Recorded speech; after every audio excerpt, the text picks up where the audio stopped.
नमस्कार। जब भी धर्म की बात होती है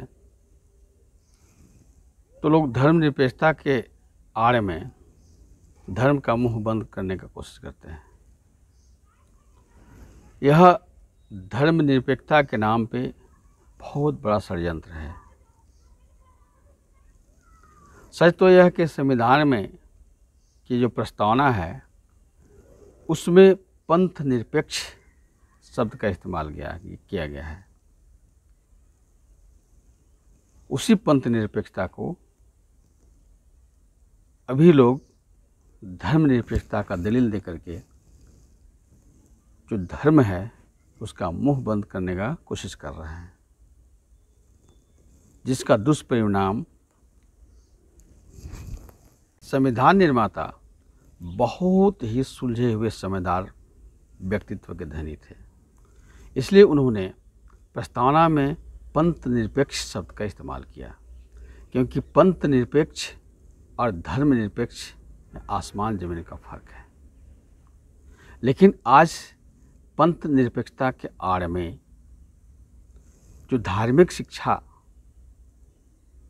से महरूम किया जा रहा है उसका दुष्परिणाम भयंकर हो रहा है। धर्मनिरपेक्षता के आड़ में स्कूली शिक्षा से नैतिक शिक्षा गायब है। तकनीकी जो संस्थानें हैं उनमें केवल धन कमाने की शिक्षा दी जाती है। नैतिक मूल्य का इसीलिए निरंतर ह्रास होते जा रहा है। इसीलिए भ्रष्टाचार के मामले में भारतवर्ष 180 देशों के तुलना में 80वां स्थान पे है।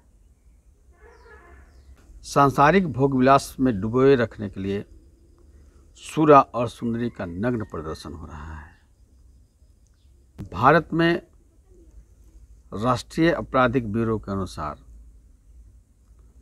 हर दिन 89 बलात्कार होते हैं और अनरिकॉर्ड का तो कोई हिसाब ही नहीं है। धार्मिक स्थलों को धनोपार्जन केंद्र के रूप में तब्दील किया जा रहा है। एक आंकड़े के अनुसार शिरडी के साईं मंदिर, त्रिवेंद्रम के पद्मनाभम मंदिर तथा तिरुपति के बालाजी मंदिर के पास इतनी संपत्ति है कि उस संपत्ति से भारतवर्ष में कई महीनों तक काम चल सकता है। ऑक्सफैम इंडिया जो प्रतिष्ठित आर्थिक सर्वे करने वाली संस्था है उसके अनुसार भारतवर्ष में 58% धन केवल 1% लोगों के हाथ में सिमट गया है। मजहबी कट्टरता की तूती बोल रही है। भारतवर्ष महाविनाश के कगार पर खड़ा है। साम्यवाद धर्म को अफीम कहकर मनुष्य को हैवान बनाने का कोशिश किया और पूंजीवाद धर्मनिरपेक्षता के आड़ में मनुष्य को पशु बनाने का कोशिश कर रहा है। धर्म क्या है? संस्कृत के ध्री धातु में म प्रत्यय जोड़ने से धर्म निष्प्रश्न होता है। संस्कृत में ध्री का अर्थ होता है धारण करना और म का मतलब होता है मर्म, मतलब रहस्यमय, मतलब जो मेन कैरेक्टरिस्टिक्स। तो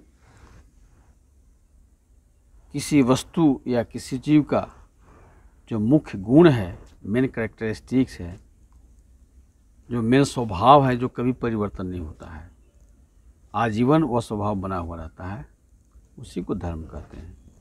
जैसे आग का काम है जलाना, वो हर परिस्थिति में वो जलाने का काम करता है। अगर आग न जलाए तो उसको अग्नि नहीं कहेंगे। उसी तरह से पानी का काम है भिगाना। जब वो वाष्प बन जाता है तो भी अंततः वो भिगाने का काम करता है। जो बर्फ के रूप में रहता है तो भी भिगाने का काम करता है, जब जल के रूप में रहता है तो भी भिगाने का काम करता है। तो यह जो है उसका स्वाभाविक गुण है। पशु का स्वाभाविक गुण है भोग करना, पशु का काम है खाना पीना, वंश वृद्धि करना और मर जाना।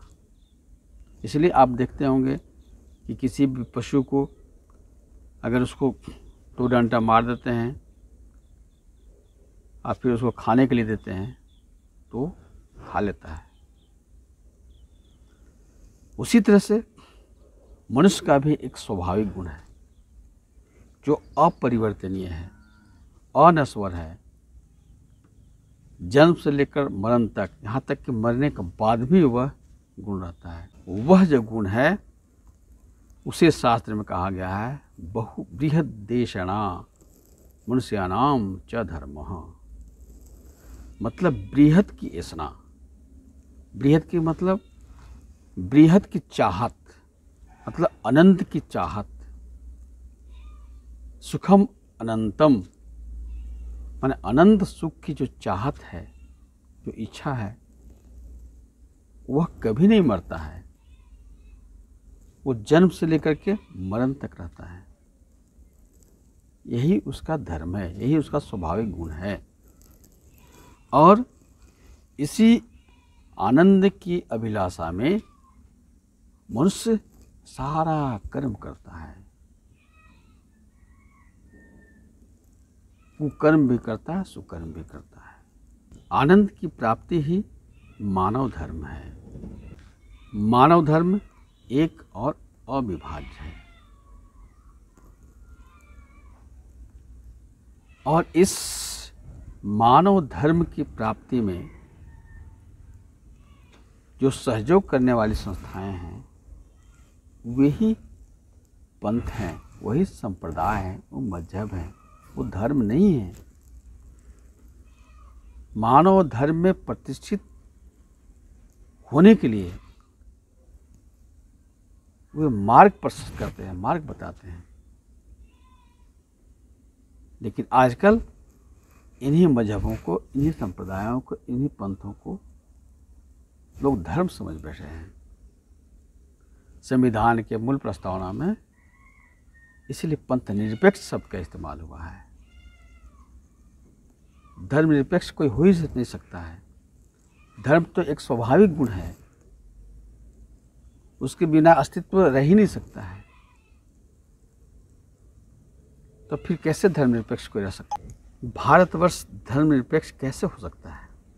क्या भारत में मनुष्य नहीं निवास करते हैं? अगर मनुष्य का धर्म मानव धर्म है और भारतवर्ष में मानव निवास करते हैं और मनुष्य है तभी देश है। इसलिए यह कहना कि भारतवर्ष धर्मनिरपेक्ष देश है बिल्कुल गलत है। भारतवर्ष का धर्म है, राष्ट्र धर्म है, वह है मानव धर्म। क्योंकि यहाँ पर मनुष्य निवास करते हैं और मनुष्यों के द्वारा राष्ट्र बना है, इसलिए मनुष्यों का जो धर्म है वही राष्ट्र धर्म है। आज लोग धर्मनिरपेक्षता के नाम पे राष्ट्र धर्म भी बदल दिए हैं। इसलिए राष्ट्र को बर्बाद करने के लिए बहुत सारी ताकतें लगी हुई हैं और उन ताकतों के सामने हमारा राष्ट्र नतमस्तक होता हुआ नजर आ रहा है, कमजोर पड़ता जा रहा है। क्योंकि वह हमारा देश अपने राष्ट्र धर्म को भूल गया है। शास्त्र में कहा गया है धर्मो रक्षति रक्षितः। जो राष्ट्र धर्म की रक्षा करता है, धर्म उस राष्ट्र की रक्षा हर परिस्थिति में करता है।